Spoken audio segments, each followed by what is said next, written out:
Letter to an Old Poet begins with a brief drone, which hums, whistles, and buzzes, its various notes and timbres gently set against each other. Phoebe Bridgers' opening line could be mistaken for romantic, were it not for the use of past tense, an early clue this relationship is falling apart. The drone swells to a dampened piano chord. Usually, a fourth above the bass note will cause tension, and we'd expect it to fall to the third. But here, both are played at the same time, suspension and resolution in stalemate, as if acknowledging the bittersweet nature of that first line. From there, the progression grows tenser still, due to its use of a tritone. This is generally seen as a harsh interval, which matches the sting of Phoebe's next lyric. Here, we'd expect the tritone to push out to a fifth. Again though, both notes are present. This type of clash recurs throughout the song, and it's central to the theme. When the word mellow is used to describe Phoebe's music, this could be taken as a backhanded compliment, a suggestion that it's tuneful but lacks bite.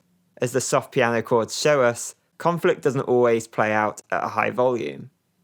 The following section takes a new approach, with simpler chords and warm vocal harmonies from Julian Baker and Lucy Dacus, offering their friend support.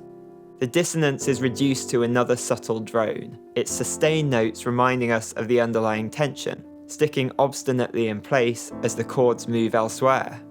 We briefly hear a higher register piano motif, a simple idea that seems torn between returning to C, the song's tonic or home note, and hovering just above it. Earlier in the song, a line about a punch in the stomach served to contrast mental anguish and physical pain. That juxtaposition returns with Phoebe's response to her partner's suffering, the realization that loving someone and caring for them aren't always the same thing. As she becomes determined to take action, the piano follows her lead, with a chord on each beat, driving the song forward. The elegant strings come to the fore with portamento, in one case underpinning lyrics about going to the top of a building, a slide up to a higher pitch that's a clear example of word painting. The reference to My Dog revisits a track from the group's debut EP about finding solace in escaping humanity.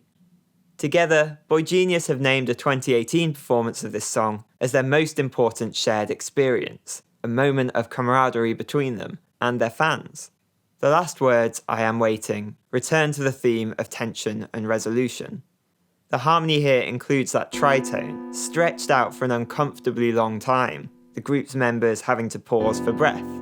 Crowd noise from that 2018 gig seeps in, underlining its emotive associations. The three-note idea repeats over and over before the melody finally resolves to the tonic. But the chord below isn't C major as we'd hope. It is a major chord, F, but the absence of a full resolution still adds a touch of melancholy. In doing so, it brings BOYGENIUS's first LP to a characteristically poignant end. For more analysis, you can browse the playlist, subscribe, and support Apocopop on Patreon. See you next time.